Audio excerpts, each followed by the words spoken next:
James had not been out to push coaches or freight cars in the yard for several days. He was feeling miserable. Oh, dear. I wonder how long I shall have to stay in the shed. Will anyone ever see my red coat again?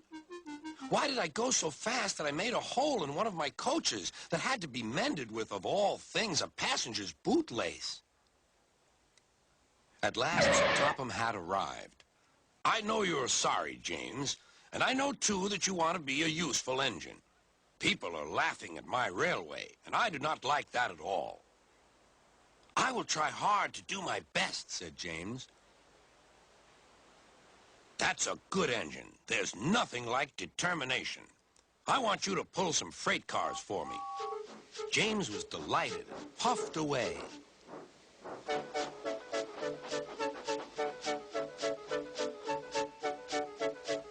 Here's your freight train, James, said Thomas.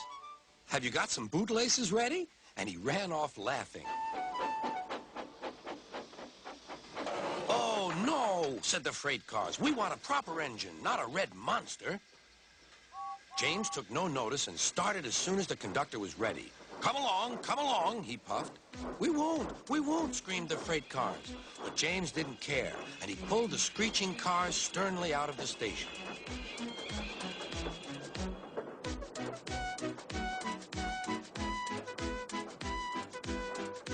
The cars tried hard to make him give up, but he still kept on.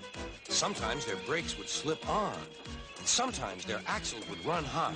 And each time, the trouble had to be put right. And each time, James would start again, determined not to let them beat him.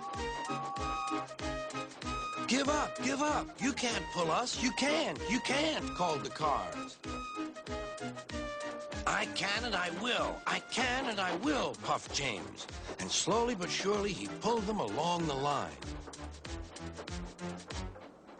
At last, they saw Gordon's Hill. Look out for trouble, James, warned his driver. We'll go fast and get them up before they know it. Don't let them stop you.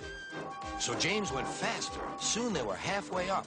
I'm doing it, he panted. Will the top never come? Then, with a sudden jerk, it all came easier. I've done it! Hooray! It's easy now! But his driver shut off steam. They've done it again. We've left our tail behind. Look! The last cars were running backwards down the hill. The coupling had snapped. But the conductor stopped the cars and got out to warn approaching engines. That's why it was easy, said James, as he backed the other cars carefully down. What silly things freight cars are. There might have been an accident. Should I help you, James? Called Edward. No, thank you. I'll pull them myself. Good. Don't let them beat you. You're doing well, whistled Edward, as James slowly struggled up the hill. I can do it, he puffed. He pulled and puffed as hard as he could. I've done it, he panted.